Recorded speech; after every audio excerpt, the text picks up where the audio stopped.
I am Michael's fiancé, his childhood friend. That day, I saw him kissing another girl, the so-called good friend. I really can't stand her.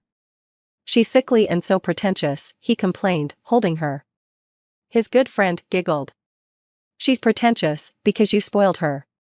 I told you to set some boundaries, so she wouldn't dare act like that again. You didn't listen, so who's to blame? Oh, so that's how it is. Actually, I'm not someone who absolutely needs him. Later, just as he wished, I left. But he suddenly changed, saying he wouldn't marry anyone but me. That night, Michael messaged me, asking me to bring the wine from home to the bar. I had caught a cold yesterday, feverish and dizzy. I had stayed in bed all day, and he knew that. I'm not feeling well, can you order a drink? I messaged. His call came through right away. When I answered, there was a burst of laughter from the other side. Quiet down. Let's see how Michael deals with her. Ha ha ha. Is he willing to? She's so frail. Amid the laughter, he spoke. Have you eaten? I froze for a moment. Yeah. Everyone's waiting, and it's so hard for you to bring something? You have the energy to eat but not to come over? I took some cold medicine, and now I feel dizzy, I said hoarsely. Michael, forget it. Just give us the money if you lost, came a harsh female voice. I recognized it immediately. Michael's good friend, Monica. She giggled. You're going to lose to us today, and your little wife isn't listening again. The teasing resumed. A wave of nausea suddenly surged in my stomach. Stacy, I don't want to say this again, Michael's voice came through, thick with impatience. I closed my eyes. Okay, I'm coming. I took a taxi to the bar. As soon as I pushed open the door, I saw Michael standing in the center of the room, kissing Monica passionately, surrounded by laughter. When they saw me, the noisy crowd immediately went quiet. Monica, noticing the change in atmosphere, glanced over and screamed, shoving Michael away, as though she had seen a monster. Michael stumbled back a few steps and furrowed his brow when he saw me. He looked completely drunk. When he locked eyes with me, Monica, almost unconsciously, wiped her glistening lips and flustered, said, Stacy, don't misunderstand. We lost a game, and we're being punished. I scanned her light camisole and white miniskirt. Michael and his other buddies had praised her more than once. Pure and sexy.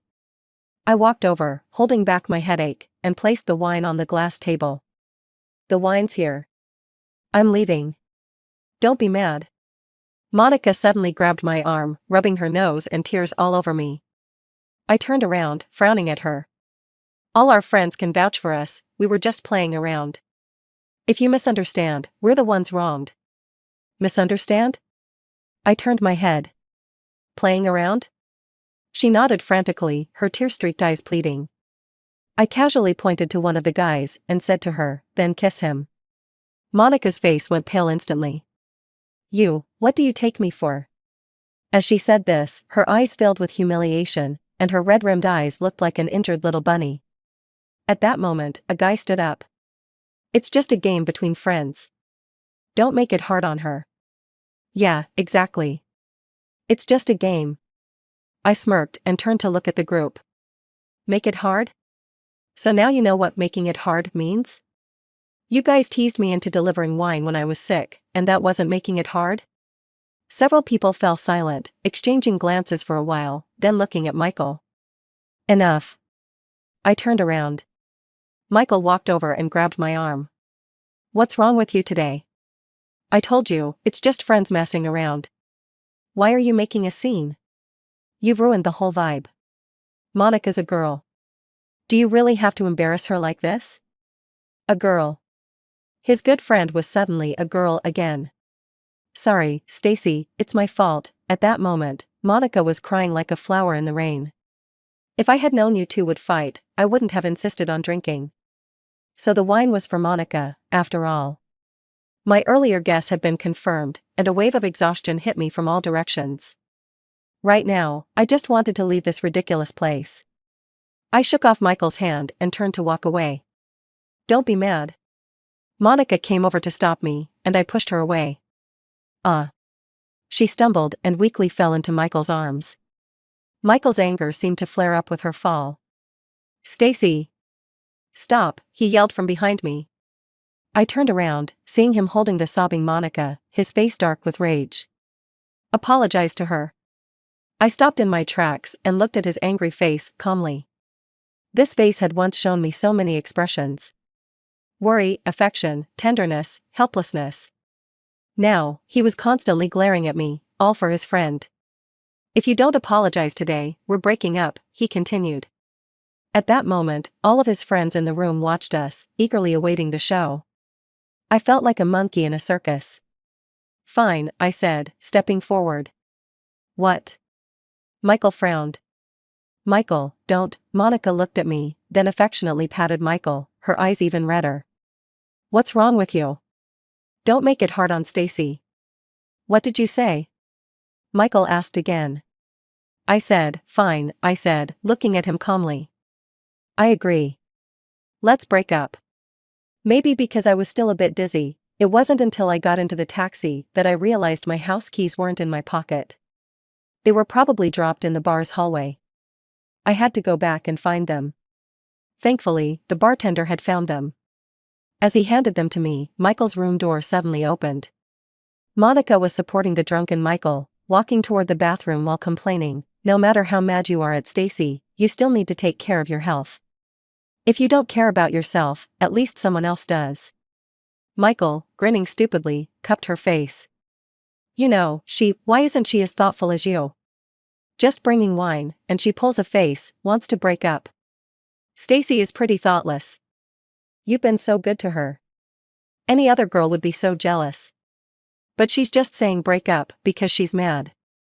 You're a rich second generation, how could she bear to break up with you? Doesn't she always cry and come back?" "Rich second generation, money," Michael paused. "Maybe you're right, she's after my money." Then, he murmured, "Actually, sometimes I'm really annoyed. She's so sickly, I don't mind her, but she keeps acting so pretentious." Monica sighed.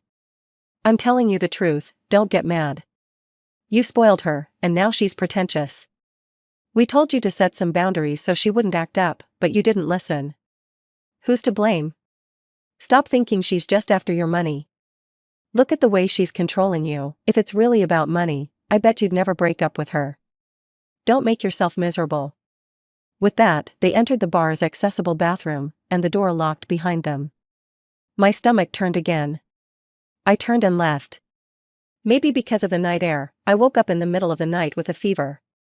In my days, I seemed to dream of the old days with Michael. We grew up together in an orphanage.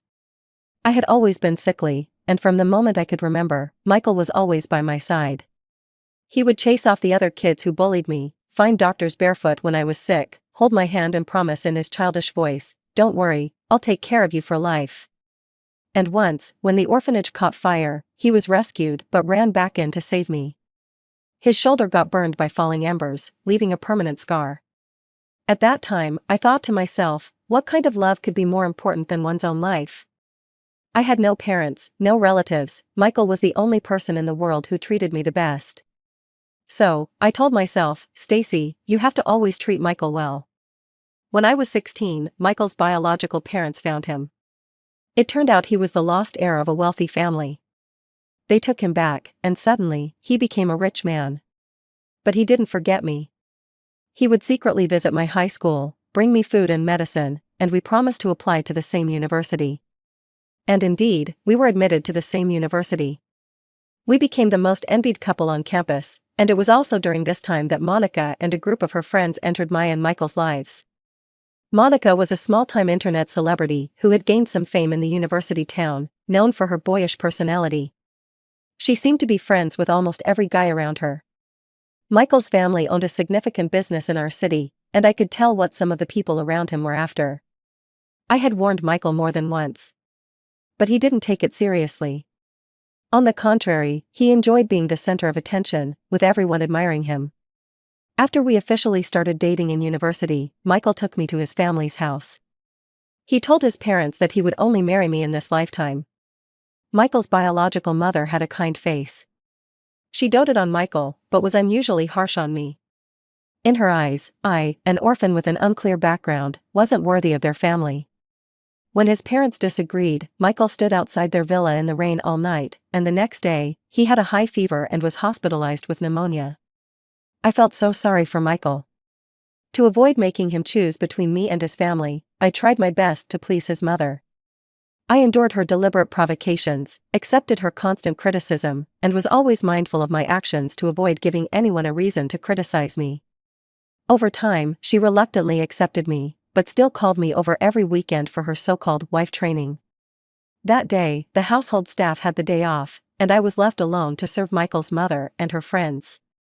I poured tea, washed dishes, and held an umbrella.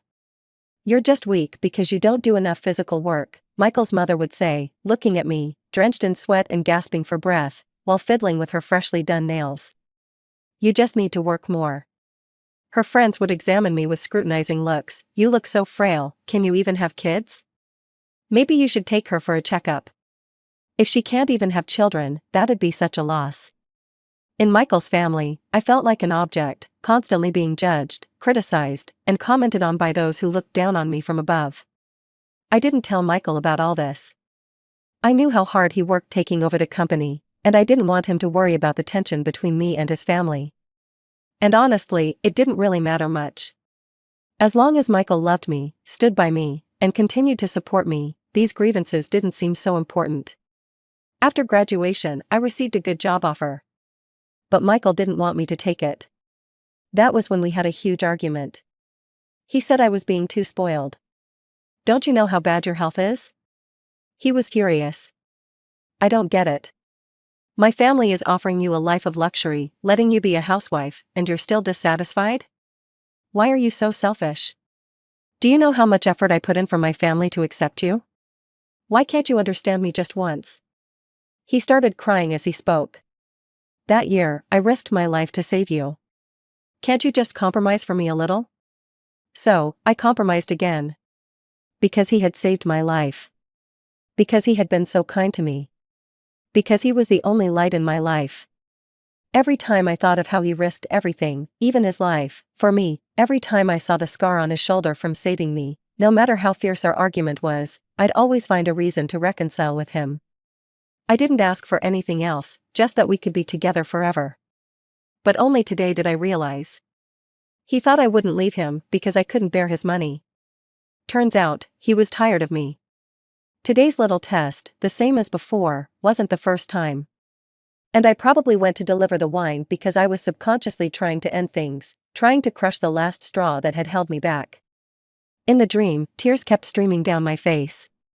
The sunny boy from my memory seemed to be standing behind me, waving his hand, happily shouting to me, "Stacy, wait for me. Let's walk together." But I no longer wanted to walk with him. I was too tired. Letting my tears flow endlessly, I took one step after another. Until I reached the end of the sunset, and when I turned around, the figure I had once known was long gone, washed away by my tears, leaving no trace behind. The next day, I woke up with my fever gone. Though I was exhausted, I opened my suitcase and began packing. Just then, the apartment door opened, and Monica's voice came through the bedroom door. "Michael, we're going to the afternoon movie, remember?" Michael answered her. My hand paused in packing. Today was supposed to be the day when Michael promised to go with me to meet my biological parents. A week ago, the orphanage had contacted me, saying they might have found my real parents. They asked for a hair sample for a DNA test. And today was the day the results would come in. When I first received the news, I was nervous and anxious, but Michael had promised to accompany me. But just a few days later, he had forgotten, choosing to go to a movie with someone else. The bedroom door opened, it was Michael. "What are you doing? Being stubborn again?" He frowned as he looked at me packing. "Don't you know how bad your health is? I don't have time to travel with you right now." "I don't need you to come," I whispered. "We broke up last night. I'm moving out today." He was stunned for a moment, then suddenly laughed. "Stacy, everyone says I've spoiled you too much. I didn't realize it before, but now look at you. What have you become? Always threatening to break up? You think I can't live without you?" He crouched down and disgustedly pulled my hand away from the suitcase. "Enough. Wasn't last night enough for you to show off? Did you get enough of humiliating me in front of your friends with that wine delivery, trying to make Cheryl feel awkward? A surge of anger rose in my chest. I looked up, meeting his gaze. First, I told you I wasn't feeling well, and you insisted I deliver the wine. Second, you kissed Monica first, and she came over to talk to me. Third, you were the one who brought up the breakup. I shook his hand off and zipped up my suitcase. I never thought you couldn't live without me. And I'm not the one who can't live without you. Is this what you want? He raised his voice. You're always causing a scene because of your health. Did I owe you something? He started to lose control. Stacy, don't you know how well I've treated you? I risked my life for you all those years ago. Last night, I just asked you to deliver some wine to test how sincere you were, and you really showed me your true colors. He grabbed my arm. Do you know what my friends say about you behind your back? They say you're just a gold digger, and I'm an idiot for believing you're with me for anything other than my money. Can't you prove them wrong? What have you done for me, huh? I've given you so much, and all I wanted was to verify what's real between us. Is that so wrong? I remained silent, and his anger intensified. I really loved the wrong person. Do you really want to break up? Fine, I won't stop you. But before you walk out that door, you better think carefully. The position of my family's future matriarch won't be available forever. I looked up at his bloodshot eyes, dull from his hangover. Before, I had seen in those eyes a beautiful past, mutual support, sweet love, and an imagined future. But now, all I saw was desolation. Michael, you've succeeded, I whispered. What? He was stunned. Michael, you've succeeded. You've succeeded in making me sick of this relationship. You've succeeded in making me stop loving you. I left the apartment. Michael didn't chase after me. I still hadn't found a new place to rent or secured a job, so I spent half the day at the street corner. I applied a light layer of makeup to cover up my slightly swollen eyes from crying all night. Just now, the DNA test results came back. Tonight, I will meet my biological parents. Michael had once said that the parents who abandoned me at birth either rejected me for being a girl or had poor character. Now, they're looking for me, maybe because they know about my relationship with him and want to latch onto the Michael family's wealth and resources. But now that Michael and I have broken up, I don't know if they'll be disappointed when they see me. What does family even mean? Honestly, I don't know. Michael once said he was my family, and his family was my family too. But all I ever felt from these so-called family members was exhaustion and torment. The sunset today was beautiful. The clouds stretched lazily across the sky, bathed in a warm golden glow. I watched the sun slowly set before finally picking up my suitcase and heading to the meeting place. The meeting place was a restaurant not far away. I was dragging my heavy suitcase, about to cross the street, when a car suddenly sped toward me from a distance.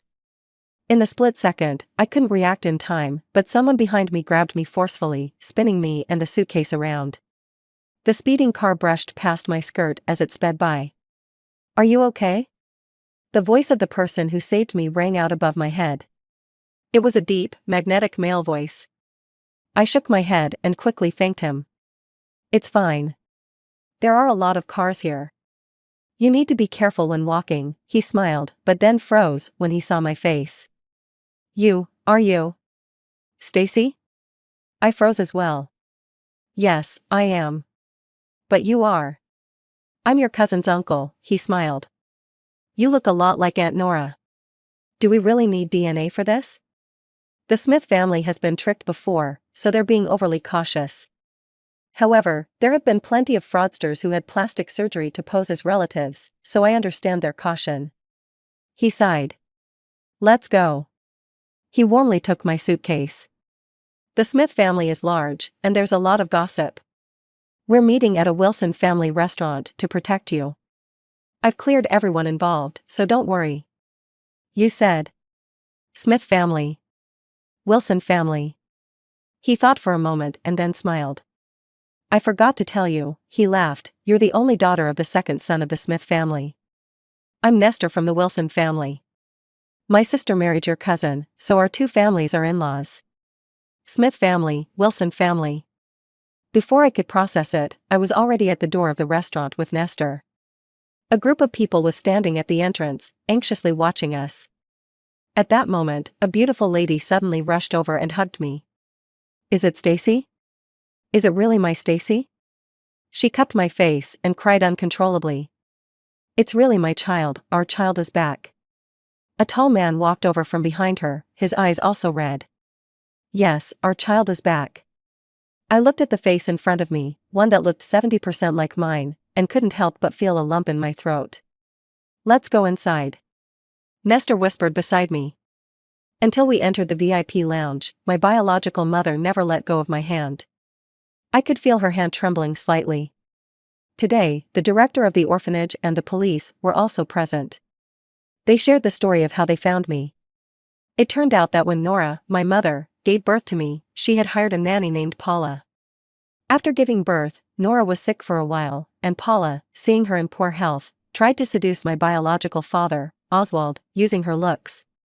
Oswald didn't fall for it, and Paula, humiliated, sneaked back after being fired and stole me.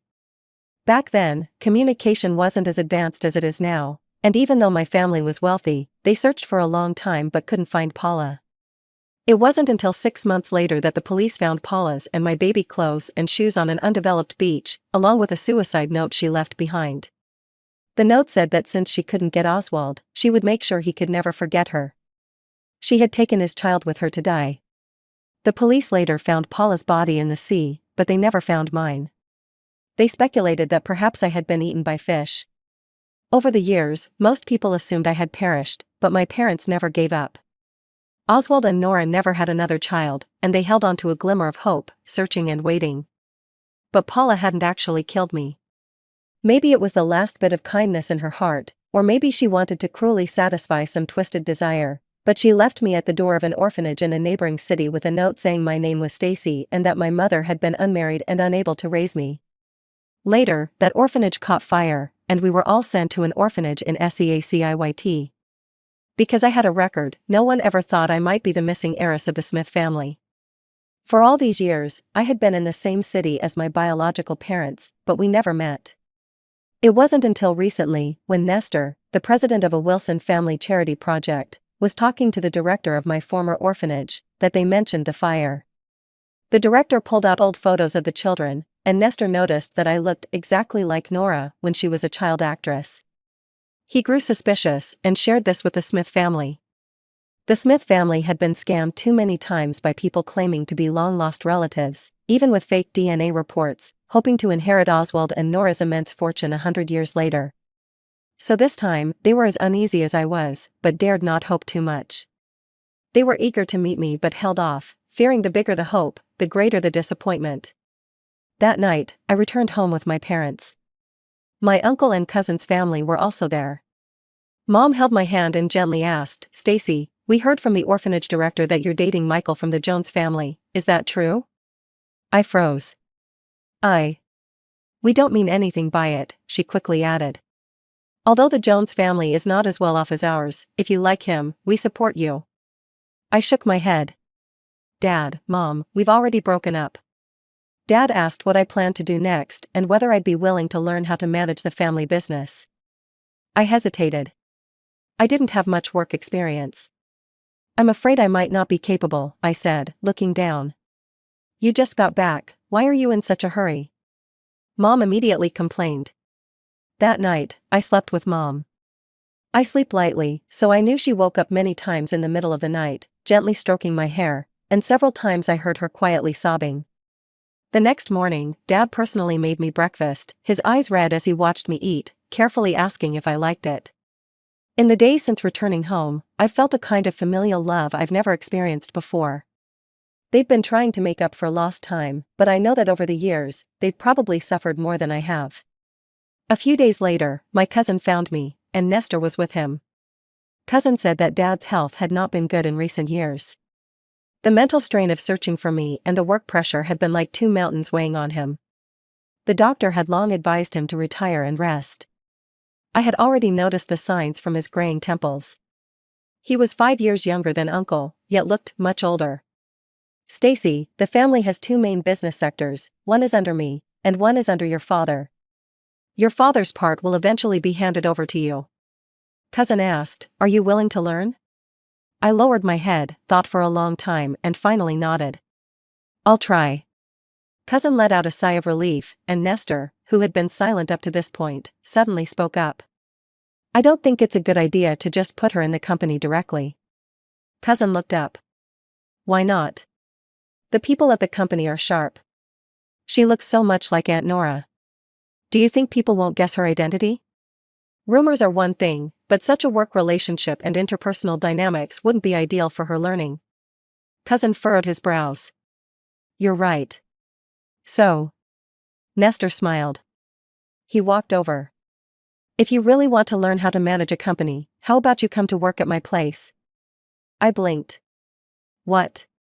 He blinked and said, "The Wilson is no weaker than the Smith family. After getting my parents' consent, I started working at Wilson Company." "Didn't you say you'd be going to the business department?" On my first day at work, I stood in Nestor's vast office, staring blankly at my temporary ID badge. It boldly said President's Office. "Why would you need to go to the business department?" Nestor was signing documents. "What you need to learn is how to manage a company," he said. "So?" "Of course, you need to learn from the best teacher." "The best teacher? Who?" I was a little confused. He looked up from the pile of documents and flashed a toothy smile. "Of course, it's me." At first glance, Nestor seemed like the typical spoiled rich kid. He loved cars, collected all kinds of luxury vehicles, and even built a private garage at home just for them. He had also participated in racing competitions. He was into sports, too. Every evening, he'd play basketball at the company's court for at least an hour. His regular exercise habits kept him in top shape, with broad shoulders, a narrow waist, and long, straight legs. I heard many of the female employees would volunteer to work overtime just to watch him play. But after spending time with him, you realize that's all just a facade. He's an excellent manager. After becoming his assistant, I sat in on negotiations, client meetings, and conferences. He appeared laid back but was always able to pinpoint the other party's weaknesses with a casual joke. He seemed indifferent to many things, but he always had full control, handling everything effortlessly. Unlike my cousin, he rarely worked overtime. Besides the occasional business dinners, he didn't attend drinking parties or smoke. After intense negotiations, he'd take time to review the entire process with me, simulating different scenarios and making me come up with my own responses. He'd also have me write meeting agendas beforehand and point out the key points to focus on. His observation skills were sharp. If I looked the least bit tired, he'd tell me to rest. At first, I insisted that I could push through. "There's no need," he said, laughing. "Why push yourself when you're tired? A philosopher once said that rest is for a longer journey ahead." "Who was it?" I asked, eyes wide. He blinked.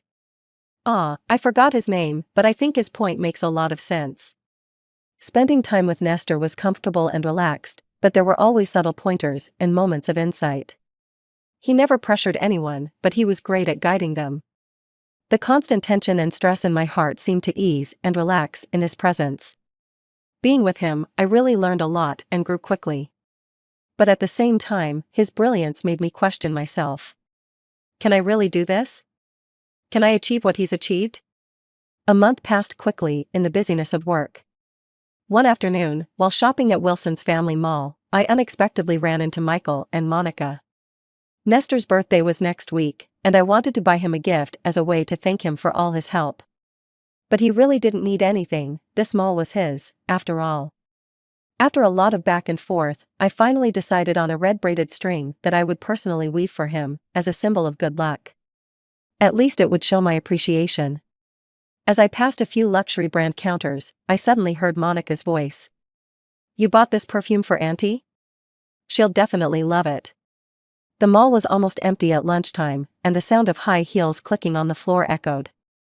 When I turned around, both of them saw me at the same time. Michael looked a bit sluggish, but his eyes seemed to light up when he spotted me. "Stacy?"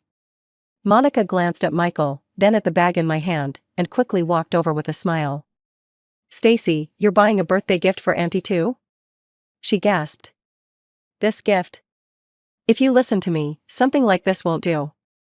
Get something more high-end, Auntie will love that. Michael raised his chin when he heard Monica. Where have you been for the past month? He frowned. Don't think that just because you braided a string, I'll forgive you. As he spoke, his gaze fell on my ID badge. What's this? Eh? President's office? Monica read the words on my badge, covering her mouth and laughing. Stacy, how did you end up working as a receptionist at Wilson Group? Temporary worker? Michael's frown deepened. Where I work is none of your business, I said flatly, turning to leave. Now, that's not right, Monica stepped forward and grabbed my arm. She looked up at Michael with a pained expression. You can't just be upset and not think about Michael. Just then, Michael spoke. Monica, wait for me over there. Monica froze for a moment, then reluctantly walked to the side. Michael came over and snatched the gift box from my hands. Why are you working as a receptionist? Are you trying to embarrass the family? He said angrily. Stop messing around and come back. You haven't been home for so long, and Mom's angry. She's asked me about you several times. I told her you weren't feeling well, so she didn't say anything. Do you really want to make a scene like this? You think just because you braided some cheap red string, she'll forgive you? Michael. I snatched the box back and coldly interrupted him. We'd broken up. How many times do I have to say it? The red string is for someone else, it has nothing to do with your mother. But he still wouldn't let go of my hand. Why are you being so stubborn? What a coincidence, right? Let go of me. Stacy. I turned around and saw Nestor walking over with another assistant. Michael froze when he saw Nestor. You're Nestor Wilson? Nestor turned and looked at him coldly. Who are you? I'm Michael Jones. Michael hurriedly handed over his business card. My parents reached out to you before, wanting to discuss a partnership with Wilson Group for consumer goods and become your distributor. Our bidding for this year is already over, Nestor smiled politely. If you're interested, you can submit a bid again next year. Please consider our company? Michael looked panicked. My parents know you're into cars, they want to invite you. Nestor interrupted him. My personal preferences have nothing to do with company decisions. Mr. Wilson, your receptionist Stacy is Michael's girlfriend. Monica, who had snuck up beside us, suddenly shouted. Everyone froze. Michael looked confused and frowned at Monica, while she stepped forward with a smile. We're sincere about this. To impress you, we had Stacy work as your receptionist. Let's see if you'll give us a chance, right, Stacy? Nestor looked at me, stunned. Ex-girlfriend, I corrected him. Michael seemed to realize what Monica's intention was and immediately forced a smile. She's just joking. We're not broken up. She even came here today to buy a birthday gift for my mom. She doesn't know much, but if she caused you trouble, I hope you can forgive her. We really want to get to know you. Over the years, our two families have worked together, and we think it's a pity. I'm not asking about exes, Nestor ignored him and turned directly to me. When did you become my receptionist? Before I could speak, Monica jumped in. What? This is fake? Forged ID? Michael's face grew darker. I just wanted to. I know what you want, Nestor waved his hand. You want to discuss the partnership, right? Michael looked eager. Sure. So, who's your assistant? My assistant, Nestor turned to me. Since you two already know each other, I won't bother introducing. He added, but she's very busy, so remember to make an appointment in advance. When Nestor and I left, Michael and Monica were still standing in place, looking as if they'd been struck by lightning. Why did you want me to handle this? I asked after explaining my relationship with Michael. He paused for a moment before responding. I heard from my cousin that Aunt Nora wanted to give you the Smith family's golf club, but you turned it down. I nodded. The Smith family golf club was basically a gathering place for local high society women. There was a certain threshold for membership, and my mother had been the club president for years. Those women are sharp, and I'm a little worried I won't be able to handle them. He thought for a moment. That's exactly why this could be a good opportunity to practice, he said. What do you mean? 2 reasons, he continued. 1. It's a chance for you to practice. I've seen the materials their company submitted before, it's well packaged, but there are hidden issues.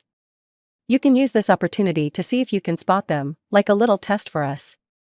And the second reason? That Michael, isn't he your ex? So what? I didn't quite understand. You know, he said softly, you and my sister are quite alike. He sighed lightly, almost wistfully.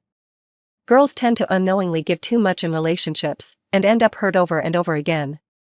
I don't know the exact reason you broke up, but from what I saw just now, he doesn't seem like a very considerate boyfriend.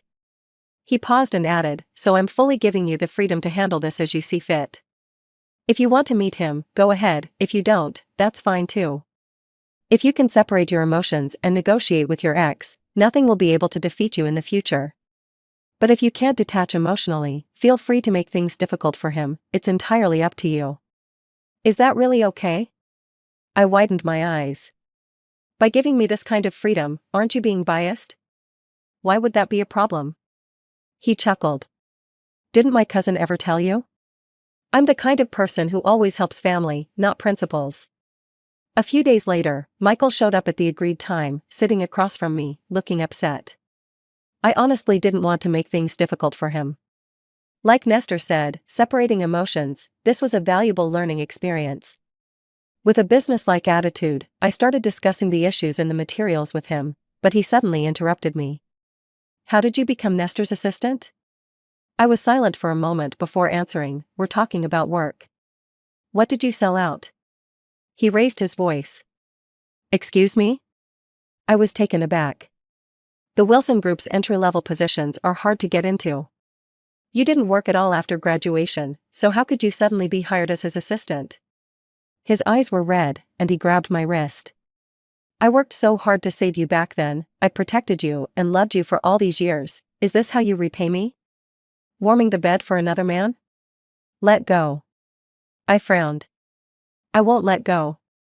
He gripped me tightly and pulled me toward him. Have you forgotten?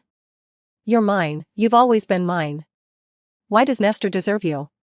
Did he save you? He's just a bit richer than I am. Look at him, he has any woman he wants. He's just playing with you. When he gets bored, he'll throw you away like trash. No man in the world will treat you better than I did. Wake up.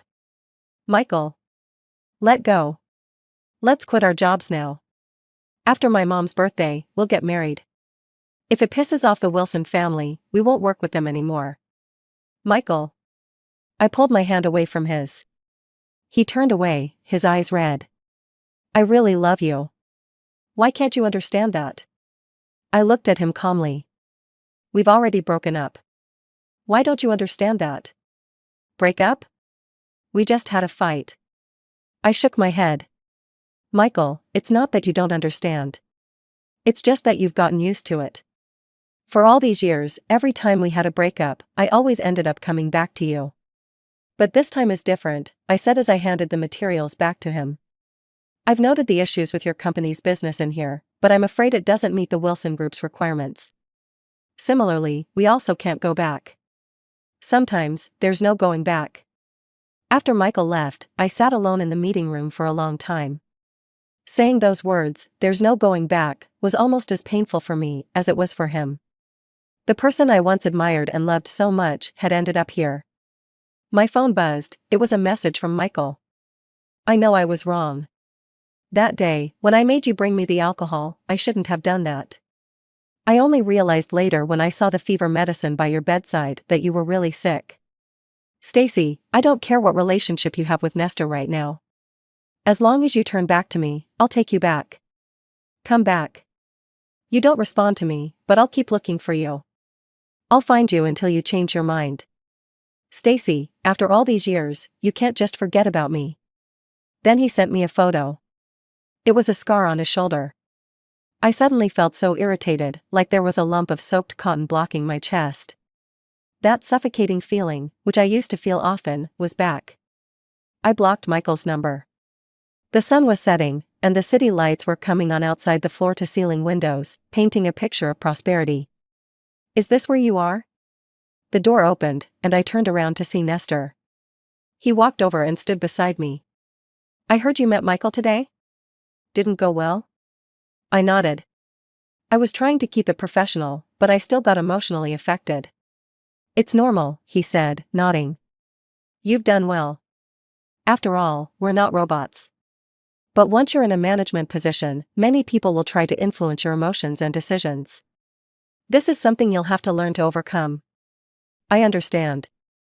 Still, he said with a smile as he walked toward the door, if my cousin finds out you're upset because of work I arranged for you, he'll probably want to kill me. Therefore, for the sake of my life, the workday is over. Next, I'm taking you out to have fun. Nestor somehow managed to get 2 bicycles. He took me on a ride through the streets and alleys on a summer night, eating all kinds of street food. The cool evening breeze tousled my hair as I looked at Nestor, who was watching me eat with his chin resting on his hand. I couldn't help but ask. Why does it feel like you don't have any worries? How could I not? He laughed, casually brushing my hair behind my ear. I have plenty of worries. He started talking about how he had just taken control of the Wilson family business. Do you know? When I gave my inauguration speech, my palms were sweating, and my voice was shaking. All the board members were my grandfather's age. They're all sharp. I was so anxious, hoping to get their approval. I even dreamed about meetings in the middle of the night. What happened next? I realized that, actually, I didn't need their approval. You just need to be true to yourself, and please yourself, and they'll naturally submit. But, capabilities also have their limits, I said, lowering my head. I've never been good at socializing. I've always been weak and spent a lot of time alone. Nestor and I were different. He had been trained strictly from a young age to take over the family business, while I had lived as an ordinary person for over 20 years. He shook his head. No, you can do it. Want to give it a try? He asked. Nestor took me to a lit-up basketball court. There were only the 2 of us. I had never played basketball, and I wasn't good at sports, but he said he was going to teach me how to shoot. Like this, raise your hand, right, aim, and shoot. He patiently corrected my form again and again, his attitude serious as though he were a real coach. Why do you like playing basketball? I couldn't help but ask. At first, it was just because I thought it looked cool, he said, adjusting my posture. But later, playing became my best way to release stress. The intense competition, the thrilling challenges, often, you forget all your other worries and focus on the moment. I tried shooting again, and this time, the ball went in with a loud clang. I couldn't help but cheer, high-fiving him. That's why basketball has become a daily necessity for me. After a while, he chuckled. Can you drive? I can, but I haven't driven much, I mumbled. Michael used to say I wasn't in good health, so he never let me drive.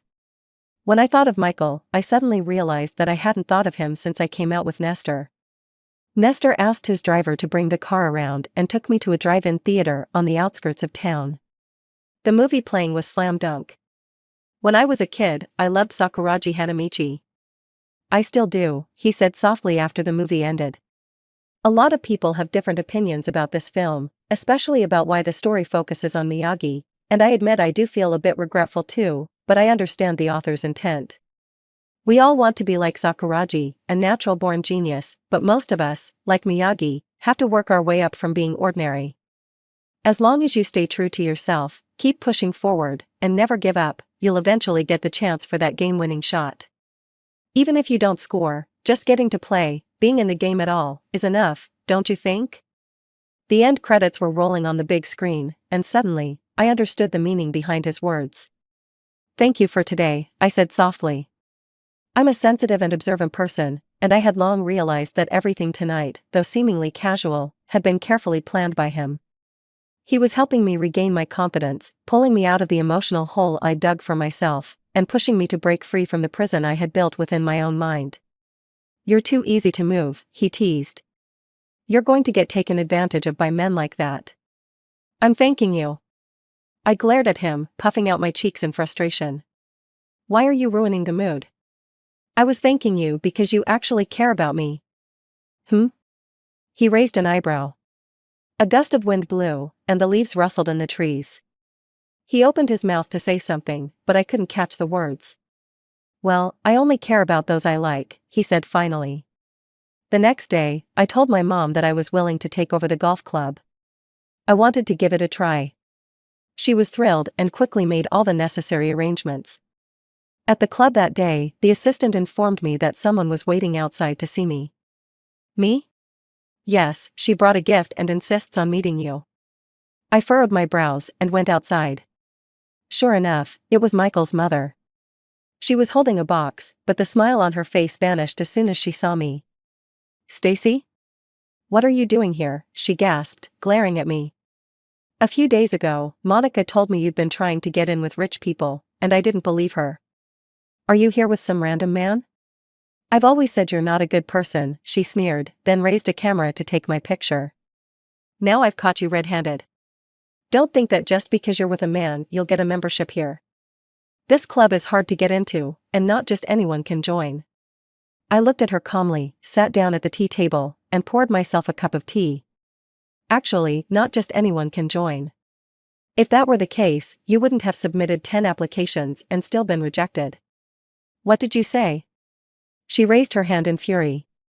I'm telling you, with your behavior right now, there's no way I'll ever let you marry Michael. Marry Michael? I sipped my tea leisurely. You might want to focus on why you can't get into this club. You. Just then, the assistant brought Michael's mother's application materials over. Michael's mother immediately plastered a smile on her face. Miss Smith hasn't arrived yet? The assistant glanced at me and then at Michael's mother. Isn't this Miss Smith? What? Her smile froze, and she looked back and forth between me and the assistant. You're joking, right? We're not joking, the assistant said, clearly confused. Miss Smith is very busy today, but she specifically made time for your interview. Miss, she turned to me, do you need any more documents? No need, I tossed the materials onto the table and stood up. The interview is over. Wait. Wait a minute. After a long pause, Michael's mother seemed to realize something and hurried over, grabbing my sleeve. Stacy. She forced a smile. It's a misunderstanding. We're family, aren't we? I pulled my arm from her grip. Don't you remember? You just said, in your own words, that you would never approve of me joining your family. Come on, we've known each other for so long. I've always thought of you as my daughter. Sorry, a cold voice came from behind. My daughter's not in the habit of adopting mothers left and right. I turned around. Mom? My mom walked over gracefully, radiating a chill that seemed to freeze the air around her. You're Mrs. Jones, right? Michael's mother? The one who made my daughter work as a servant at your house every week for the past few years. Michael's mother froze. It's a misunderstanding. It's all a misunderstanding. I always thought of Stacy as a daughter-in-law. My daughter of the Smith family will never work as anyone's servant, no matter who she marries. My mom, who was already taller than Michael's mother, towered over her like a queen. Of course, if this is your family's tradition, I can consider offering you a membership here as a lower-tier member, if you're willing to work as a servant every day. Michael's mother stammered, then grabbed her gift and fled in embarrassment. Check if any of the women she associates with have memberships here. If they do, revoke them immediately, my mom ordered. Then she turned to me and hugged me tightly. Stacy, I'm sorry. If I had found you sooner, you wouldn't have had to suffer. I shook my head and hugged her back, tightly. In the end, I had already received the most precious thing in the world. After all, what could be more valuable than having family who would always stand by you, no matter what? The distant people and events no longer mattered. I just hoped I could grow up quickly and become their future source of support. Because of the busy schedule at the golf club, I hadn't been to Wilson's company for 2 weeks. After having lunch with my mom that day, I decided to stop by. When I arrived, I noticed the staff in the president's office whispering among themselves. You haven't heard? Renee leaned over to tell me in a low voice. You know we were organizing the files recently, right? So we hired some temp workers from an outsourcing company. One of the female employees is something else. She has nothing to do, so she keeps running to the president's office, dressed very provocatively, making the drivers stare. Just then, the door to the president's office opened. Renee made a shoot gesture, giving a meaningful look in that direction. Nestor stepped out first, followed by Monica, who was blushing and looking demure. When she saw me, Nestor waved. "Stacy, perfect timing. Come join us for lunch with the client." I hesitated, then walked over. Monica glanced at me and quickly moved ahead, standing beside Nestor. The walk was silent, except for the sound of Monica's high heels clicking on the floor. Once we reached the private dining room, Monica immediately sat next to Nestor and sweetly asked, "Mr. Nestor, can we order king crab later?" Nestor smiled. "Let's wait until the client arrives." At that moment, the door opened, and both Monica and I froze. It was Michael. "Monica?" Michael said, clearly surprised. "What are you doing here?" Monica hesitated, but Nestor interrupted her. "Let's start serving," he said, cutting the tension. The TV in the room suddenly turned on, showing a scene from Nestor's office, where Monica was placing a cup of coffee in front of him with an overly eager smile. "Are you not Michael's friend?" Nestor asked. "Actually, I don't know him well," Monica replied. "He's been pursuing me, but I haven't agreed to anything. After all, he and Stacy are a couple. I don't do third parties, and I'm not interested in him. Mr. Nestor, I actually don't think much of Michael's character. Last time in the mall, he wouldn't let go of you. I was so embarrassed. But his company does have some core technologies. Didn't they just apply for a patent for a secret technology?" Nestor said casually. Monica leaned in. "Actually, if you're interested in that technology, I could help you." The scene cut off at that point.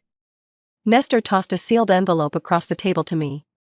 "I haven't opened this envelope, so I don't know whether it's real or not. To be honest, this technology, if we wanted to use it, it'd be easy enough. But it's just not what we're interested in." He absent-mindedly fiddled with the red string I had given him, then added slowly. "If Miss Monica sent this to me intentionally, I respect your boldness. But honestly, you probably don't know me very well. I'm not interested in this kind of woman. If she didn't send this, though, I must admit I admire your courage. You're willing to give up everything you rely on to others. I really can't do that, and I don't think I ever could." Michael gripped the envelope tightly, and after a long pause, finally forced out a response. "I didn't do any of this. Thank you for returning the envelope." "No need to thank me," Nestor said, "but I'll consider this a favor owed. You, as the CEO, how could you be involved in something like this video?" Monica's voice trembled. Nestor chuckled. "What? You don't even know what kind of person I am or what equipment I have in my office, yet you come here and talk to me? Also, my mom taught me to never drink anything handed to me by a stranger." With a half smile, he turned to Michael. "All right, I've said my piece. I don't care how you and your friend resolve things, but I'd suggest you be more cautious with who you associate with in the future." Monica stiffly turned to Michael. "Michael, I'm not." "Shut up," Michael snapped, his voice trembling with anger. Nestor stood up and gestured for me to leave with him. "Do you realize you've been played?" Monica suddenly shot to her feet and yelled. "Stacy is a scheming woman. She tricked Michael out of money before, and now she's tricking you out of yours. She's got you under her spell. You're nothing but a fool." Nestor paused in his steps, then laughed lightly. "Is that so?" He turned back toward her. "If it's really her, then I'd say I'm happy to be played." Monica stared at him in disbelief, just as Michael's phone suddenly rang. "Mom, what is it? Can't we talk later?" "What? You're saying?" "Stacy's parents, who?" He turned to look at me, his hand holding the phone trembling slightly. After he hung up, he stood there, seemingly in a daze. "No, this can't be, right? My mom said you're the daughter of the Smith family, but Stacy, you're an orphan, aren't you? Your parents are dead, aren't they? The Smith family, daughter? The one rumored to be the one who will inherit half the family fortune?" Monica's eyes widened in disbelief. "This can't be true." I said flatly, "Let me introduce myself again. I'm Stacy Smith." As we left the private room, faint sounds of Monica's sobs and her arguing with Michael could still be heard. There was also the sound of something smashing. I frowned and called over the restaurant manager.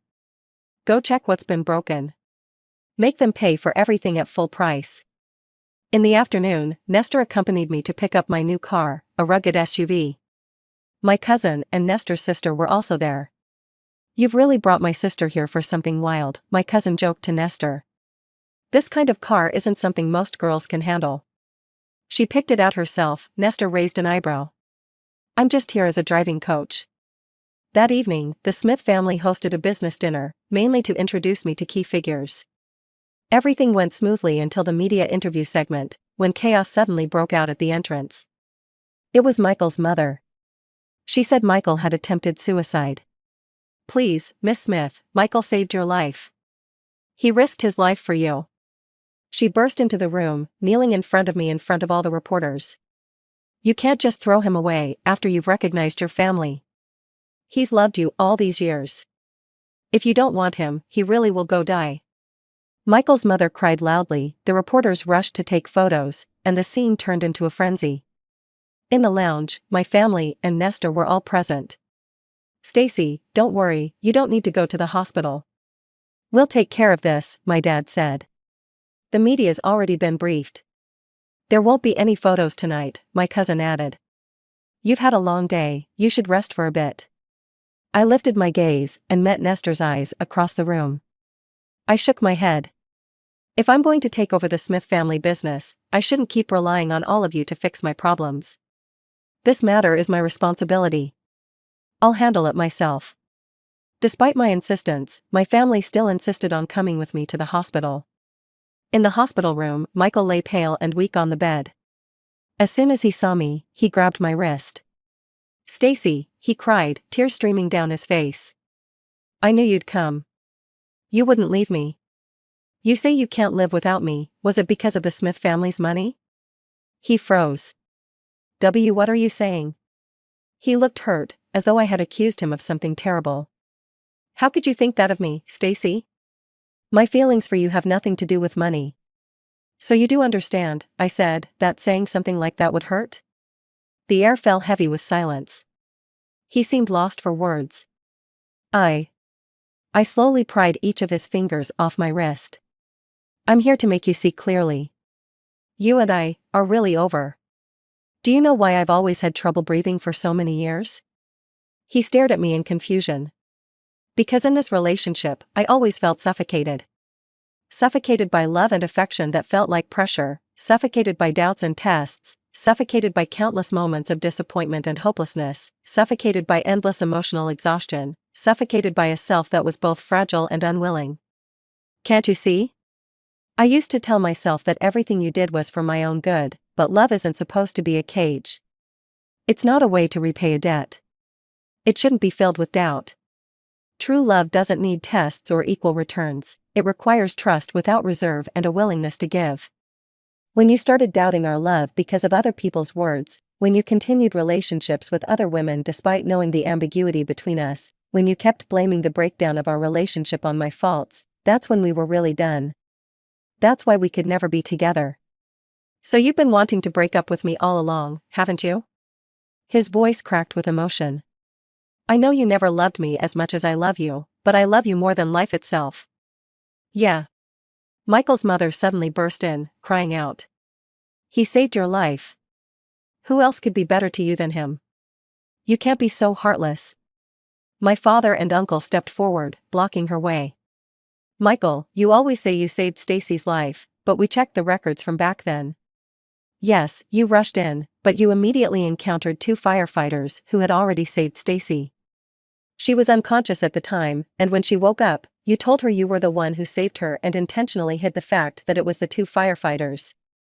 Since things were chaotic back then, you both ended up at the orphanage in SEACIYT, and the truth was never revealed.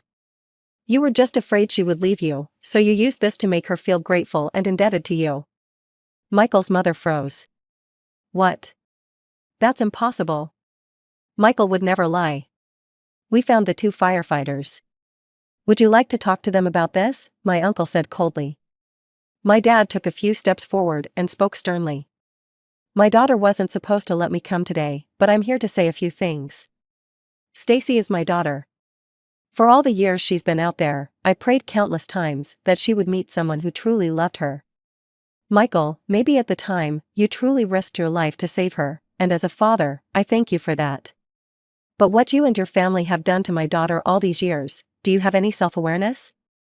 Our Smith family has always advocated for kindness, and Stacy inherited that. She's grateful, rational, considerate, and kind-hearted, but that's not an excuse for you to deceive and mistreat her. If we're going to argue this, let's sit down and go over everything one by one. How you've mistreated my daughter, even making it impossible for her to find work. Do you really think we didn't know all this? No, that's not it. Michael's mother's voice cracked with emotion. She's in poor health. Michael only stopped her from working so she could rest at home and recover. Poor health? My cousin and Nestor walked in. After my sister came home, she's been perfectly fine. We're also curious, Nestor added, turning to face Michael. What kind of relationship could have tortured her so much, that a healthy body kept breaking down? Nestor then turned his attention to Michael. Michael, you've never dared to face the truth, because you've always been a coward. You're afraid that even if you break her wings, you still won't be able to keep her, that you don't deserve her. But she was never a bird that could be caged. How could a soaring eagle ever be confined by a cage? I paused for a moment before stepping forward. Stop making a joke out of your life. This is the last time I'll say this to you. Whether you live or die next time, it will have nothing to do with me. Goodbye. I turned and walked away. Michael's mother collapsed onto the ground, muttering, "How did it come to this?"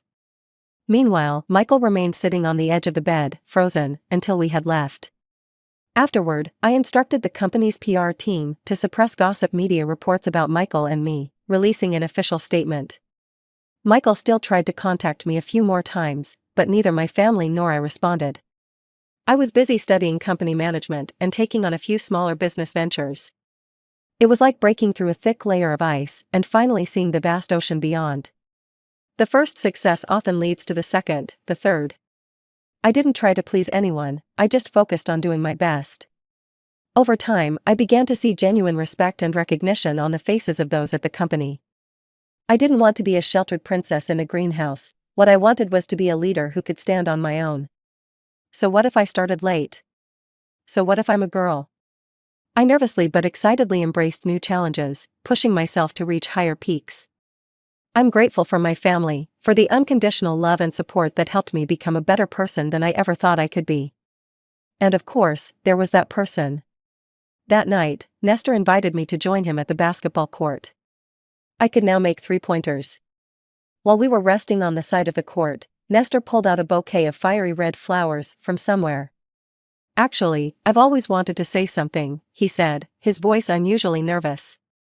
You know, your name and my sister's, they actually go really well together. What? I asked, confused. He sighed.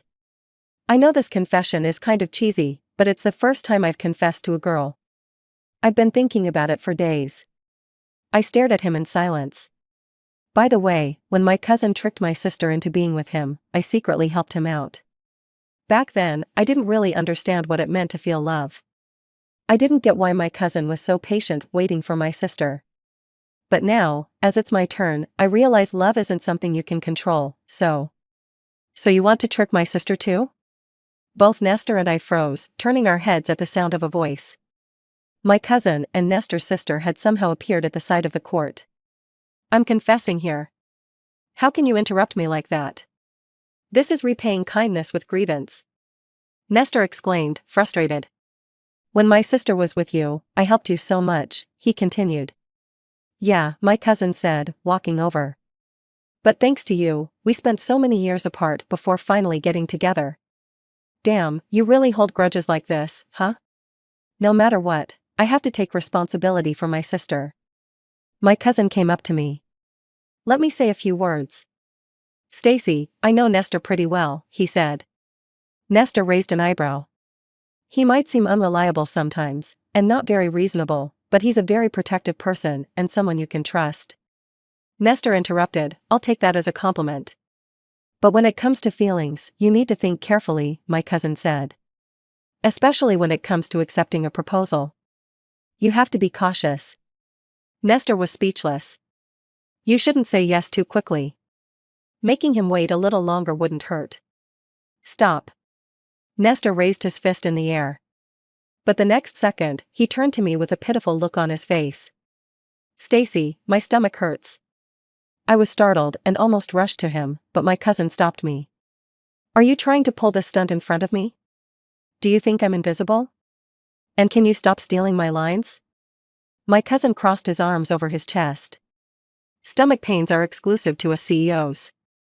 Can't you come up with something more original? Nestor jumped up, furious. Wait a second. What CEO doesn't have stomach problems? I'm bright, cheerful, lively, and passionate, but I can have these problems too. I watched the two of them bicker and suddenly smiled. Thanks, brother.